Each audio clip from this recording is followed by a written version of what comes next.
Bali adalah ikon pariwisata Indonesia di mata dunia. Bali merupakan pusat pariwisata di Indonesia dan juga sebagai salah satu daerah tujuan wisata terkemuka di dunia.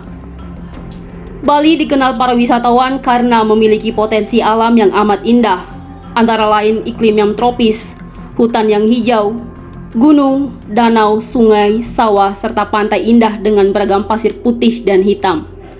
Selain itu, Bali lebih dikenal juga karena perpaduan alam dengan manusia serta adat kebudayaannya yang unik, yang berlandaskan pada konsep keserasian dan keselarasan yang telah mewujudkan suatu kondisi estetika yang ideal dan bermutu tinggi. Namun di balik itu semua, sampah masih menjadi masalah utama di Bali, khususnya wilayah Singaraja.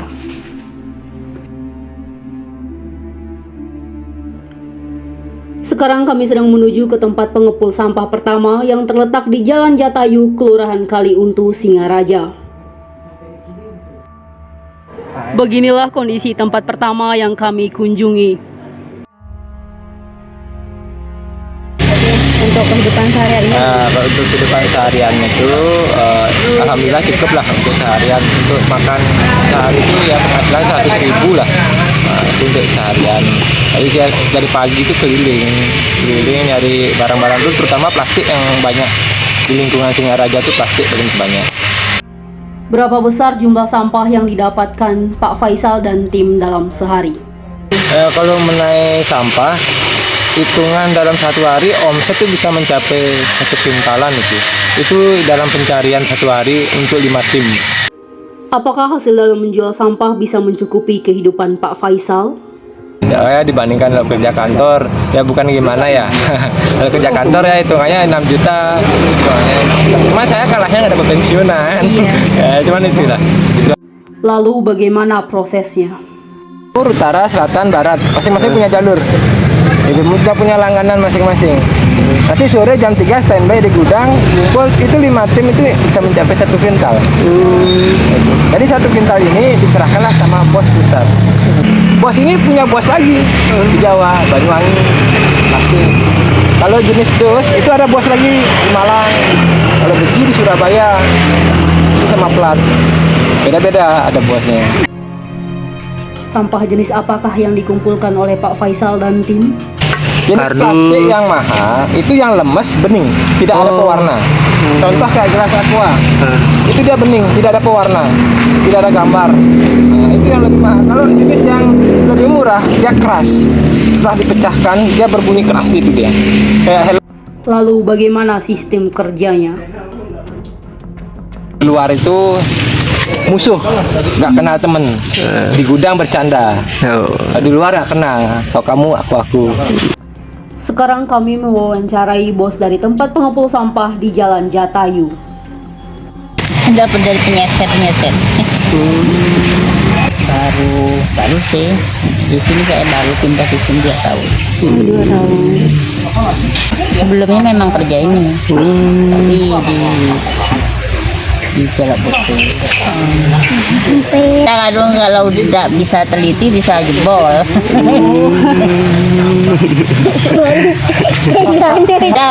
Yang barang yang paling rawan itu plastik. Inilah kondisi tempat pengepul sampah yang ada di Jalan Jatayu. Banyak air, banyak sampahnya di dalamnya. Kalau orang yang nimbang curang ya timbang gitu-gitu, saya belinya gitu.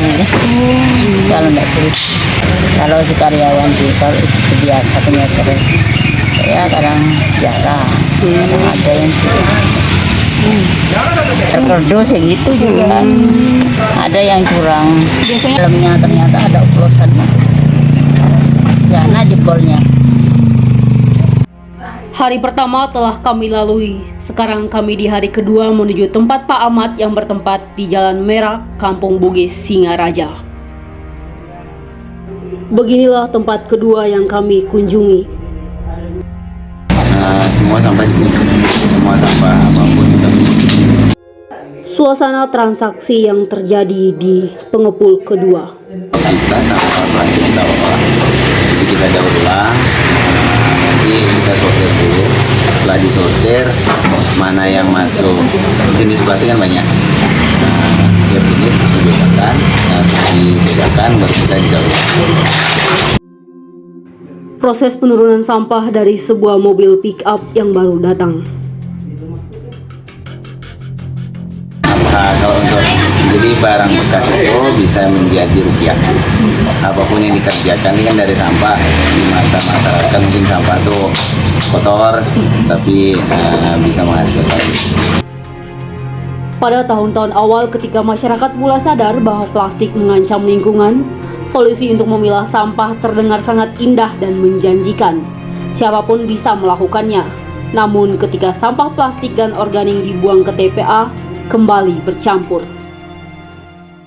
Sistem pemilahan sampah belum bekerja dari hulu hingga hilir. Lantas, masyarakat menilai bahwa tindakan tersebut sia-sia. Berbagai edukasi dan gerakan memilah sampah yang menjadi inti dari Rubis Manajemen tidak dipercaya lagi oleh masyarakat. Dapat dibayangkan, kebiasaan memilah sampah pun ditinggalkan. Namun dengan adanya perusahaan-perusahaan yang membeli sampah plastik untuk dikumpulkan dalam skala yang lebih besar, yang kemudian dikirim ke pabrik daur ulang sampah, maka dapat dilihat sebagai mitra setiap individu dalam mengatasi persoalan plastik. Kesadaran lain dan apresiasi yang diberi kepada para pemulung atau tukang rongsokan adalah kerja sehari-harinya yang turut serta dengan nyata menangani persoalan plastik. Demikian juga dilihat saja gudang-gudang tempat mengumpulkan aneka sampah daur ulang dan rongsokan. Bisa dibayangkan, jika mereka tidak ada, berapa TPA lagi yang harus disediakan. Dan di TPA itu masih tersedia sederetan persoalan ikutan seperti pencemaran udara. Maka harus malu kiranya dengan aksi-aksi musiman membersihkan pantai atau tempat-tempat umum. Lebih baik yang dilakukan adalah aksi nyata berkelanjutan skala rumahan dengan memilah plastik dan sampah daur ulang lainnya yang selanjutnya dijual kepada pengepul. Inilah solusi nyata dari sampah plastik. Perjalanan hari kedua kami akhiri sampai di sini. Tak lupa kami berkunjung untuk sekedar istirahat dan membeli minuman, dan melanjutkan perjalanan pulang kami menuju salah satu tempat teman kami.